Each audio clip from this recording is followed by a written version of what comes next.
Hi everyone, and in this video I'm going to solve exercise 7.1 की questions. तो सबसे पहले हम सॉल्व करेंगे सिक्स क्वेश्चन। फिर पिछली वीडियो में फिफ्थ को 5 क्वेश्चन तक सॉल्व कर चुके थे। तो सिक्स्थ हमारा जो क्वेश्चन है, इंटीग्रेशन हमें फाइंड करना है 4e3x + 1 एंड dx। तो इसका हमें इंटीग्रेशन फाइंड करना है। तो कैसे फाइंड करेंगे? तो इसके लिए आपको फॉर्मूले यूज़ करने हैं। ये हमें दे रखे हैं, ये हमारे डेरिवेटिव के फॉर्मूले हैं और ये हमारे इंटीग्रेशन के फॉर्मूले हैं। तो इंटीग्रेशन के फॉर्मूले आपको ये वाले फॉर्मूले, राइट साइड वाले फॉर्मूले यूज़ करने हैं।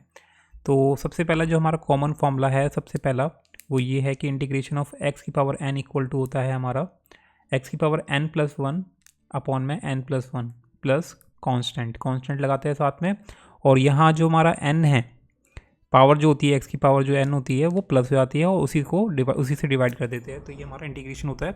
So let's start with guys first question. तो सबसे पहले इस क्वेश्चन में हमें क्या करना होगा, इन दोनों को अलग एक एक करके इंटीग्रेशन करना होगा। तो 4e3x को अलग कर देंगे एंड इंटीग्रेट करेंगे विद रिस्पेक्ट टू dx। फिर 1 को भी अलग से इंटीग्रेट करेंगे। ठीक है, अब देखेंगे कि एक्सपोनेंट का इंटीग्रेशन क्या होता है। आप, क्योंकि अगर आपको फॉर्मूला नहीं पता है तो आपको यहाँ से स्टार्ट चेक करके देखना होगा। तो इंटीग्रेशन ऑफ एक्सपोनेंट हमारा एक्सपोनेंट ही होता है, प्लस कांस्टेंट लगाएंगे साथ में। तो ये हो जाएगा हमारा, पहले 4 को बाहर रखते हैं। तो इंटीग्रेशन ऑफ क्या होता है हमारा, अगर हम इंटीग्रेशन करेंगे e3x का एंड 1 का इंटीग्रेशन हमारा x ही होता है, 1 का इंटीग्रेशन हमारा x ही होता है। क्योंकि अगर आप 1 बेसिकली क्या होगा हमारा x की पावर 0, अगर इसका इंटीग्रेशन करेंगे तो क्या होगा हमारा 0 + 1 अपॉन में 0 + 1। तो क्या होगा x की पावर 1 अपॉन में 1, यानी कि x होगा ओनली।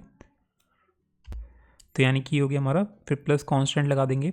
अब ये क्या होगा हमारा, इसका निकाल लेते हैं अब। तो अब इसका इंटीग्रेशन फाइंड करेंगे तो इसका होगा हमारा e3x अपॉन में 3।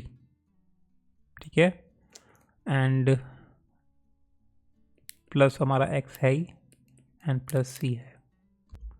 अब आप सोच रहे होंगे कि ये हमारा नीचे 3 कैसे आ गया, क्योंकि जो हमारा एक्सपोनेंट होता है, एक्सपोनेंट का इंटीग्रेशन करते हैं तो एक्सपोनेंट ही आ जाता है। लेकिन गाइस, क्योंकि ये ex है और यहाँ हमारा e3x है, तो e3x को हम कैसे लिख सकते हैं?